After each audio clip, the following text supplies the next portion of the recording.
समाज का अर्थ, परिभाषा, विशेषताएं और प्रकार। सोसाइटी का मीनिंग, डेफिनेशन, कैरेक्टरिस्टिक, टाइप्स क्या है, आइए समझते हैं। पहले समझते हैं समाज, उसका मीनिंग क्या है। समाज का तात्पर्य व्यक्तियों के समूह के लिए कहा जाता है, लेकिन समाजशास्त्रीय अर्थ के अनुसार व्यक्तियों के सामाजिक संबंध को समाज कहा जाता है।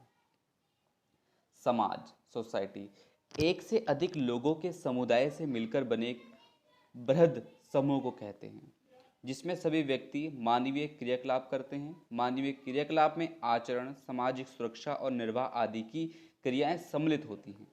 समाज लोगों का एक ऐसा समूह होता है जो अपने अंदर के लोगों के मुकाबले अन्य समूह से काफ़ी कम मेलजोल रखता है।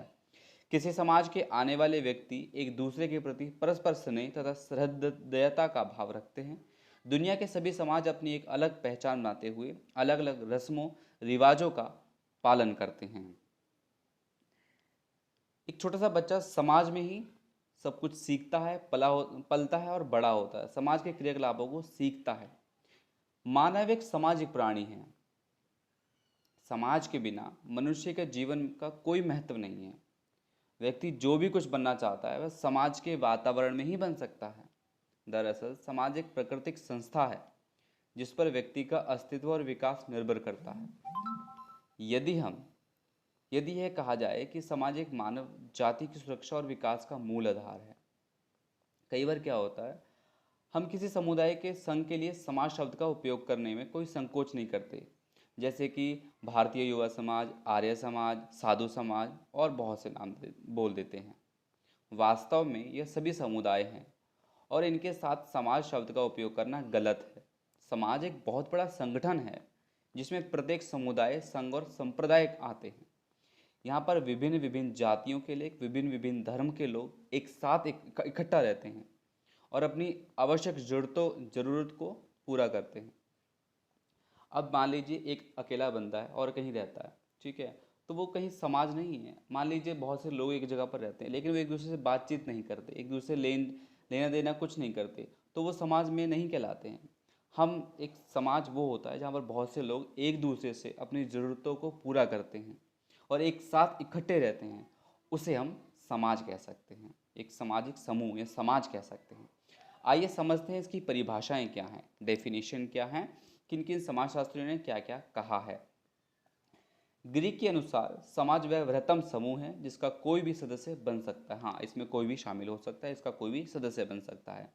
C.H. कूले के अनुसार मानव समाज में समूह तथा व्यक्ति एक ही सिक्के के दो पहलू हैं। व्यक्ति के बिना समाज एवं समाज के बिना व्यक्ति की कल्पना नहीं की जा सकती है। गिडिंग्स के अनुसार समाज अपने आप में एक संघ है। Society is a union in itself. समाज ऐसे लोगों का समूह है जो सामाजिक कल्याण के उद्देश्यों की पूर्ति का समर्थन करते हैं। मॉरिस गिंग्सवर्ग के अनुसार समाज व्यक्तियों का संग्रह है। मैकाइवर एवं पेज के अनुसार समाज रीतियों, कार्य प्रणालियों, सत्ता, पारस्परिक सहयोग, समूह एवं विभाजनों, मानव व्यवहार के नियंत्रणों एवं स्वतंत्रता की व्यवस्था है। W.I. थॉमस समाज को सामूहिक रुझान से परिभाषित करते हैं।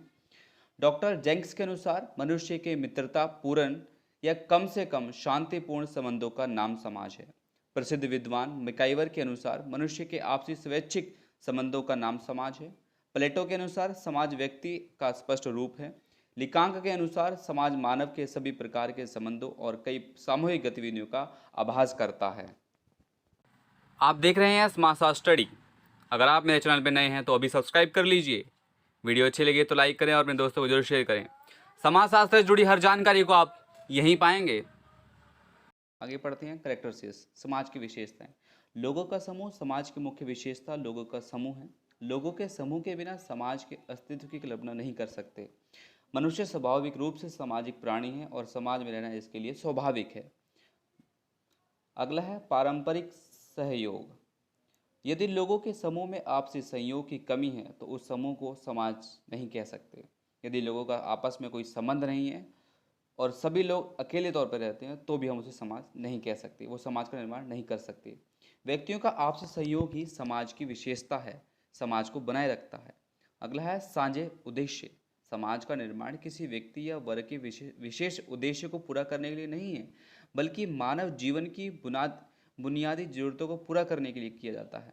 समाज के लोगों के उद्देश्य को साझे नहीं हो सकते, लेकिन व्यक्ति की सामान्य आवश्यकताएं समान हो सकती हैं।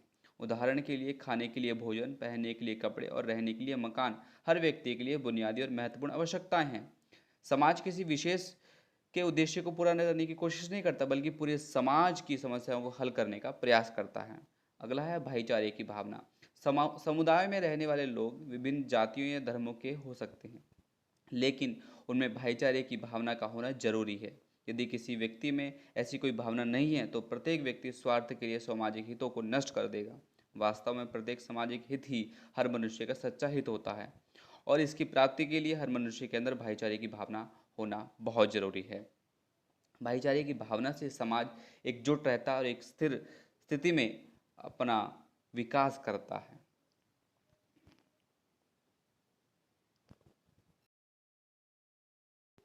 दोस्तों, इसकी स्क्रीनशॉट ले लो या याद करने के लिए इसको कॉपी में लिख लो। अगला है शांतिपूर्ण वातावरण। समाज के निर्माण के लिए शांतिपूर्ण वातावरण का होना महत्वपूर्ण है। इसी कारण डॉक्टर जेंक्स ने शांतिपूर्ण वातावरण को समाज का एक आवश्यक तत्व माना है। यदि समाज में शांतिपूर्ण वातावरण नहीं होगा तो समाज का उद्देश्य की पूर्ति असंभव है। शांतिपूर्ण वातावरण बनाने के लिए कानून का पालन करने की आवश्यकता है। कानून के हिसाब से जीवन यापन करने की आवश्यकता है। अगला है संगठन। समाज का एक उच्च विशेषता उसका संगठन है। केवल भीड़ को ही समाज नहीं कहा जा सकता। समाज के लिए व्यक्तियों में किसी न किसी प्रकार का संगठन होना अति आवश्यक है।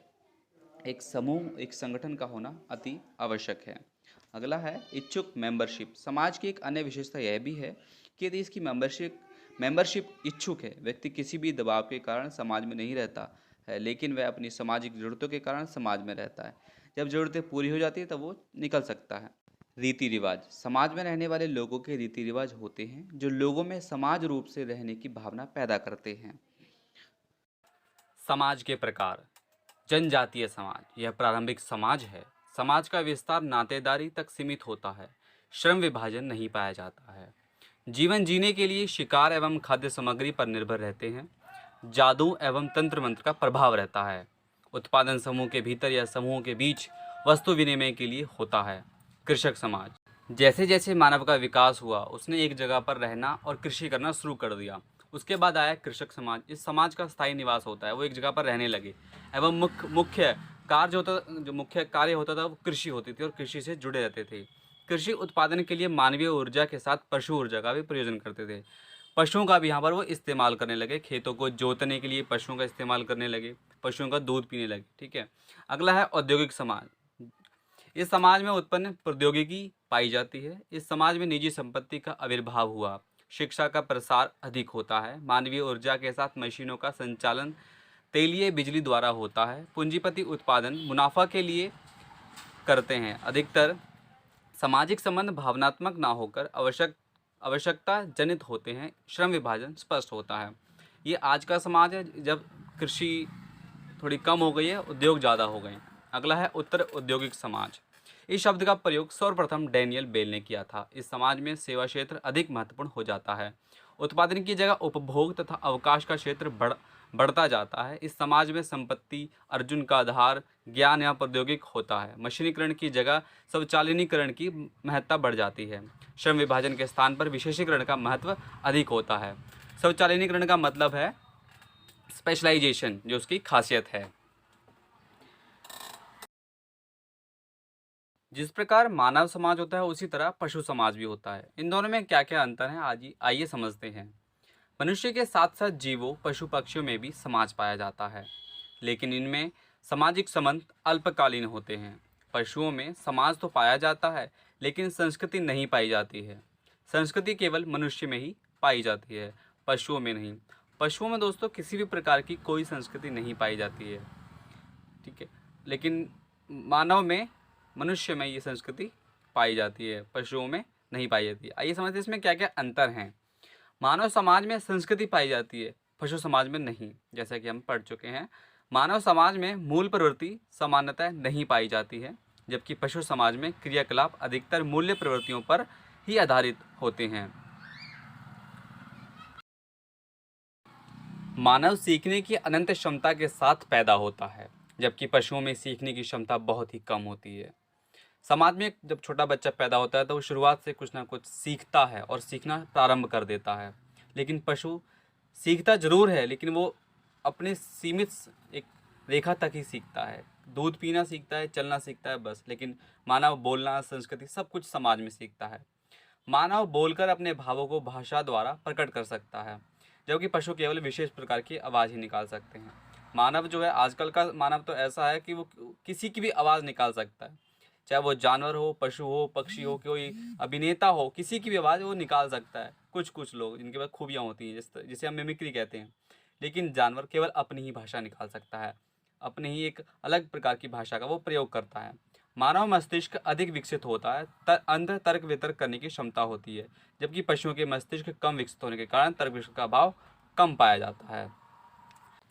आई होप गाइज आप सभी को सोसाइटी का मीनिंग, डेफिनेशन, टाइप्स और characteristics and human society and animal society का डिफरेंस समझ आ गया होगा। आपको अर्थ, परिभाषा, प्रकार, विशेषताएं और पशु समाज तथा मानव समाज में अंतर समझ आ गया होगा। दोस्तों, अगर आप मेरे चैनल पर नए हैं तो चैनल को सब्सक्राइब करें, वीडियो अच्छी लगे तो लाइक करें, शेयर करें और अपने दोस्तों को जरूर शेयर करें। अगर आपने अब तक मेरे चैनल को सब्सक्राइब नहीं किया तो प्लीज़ सब्सक्राइब कर दो यार। Thank you so much. जय हिंद, जय भारत।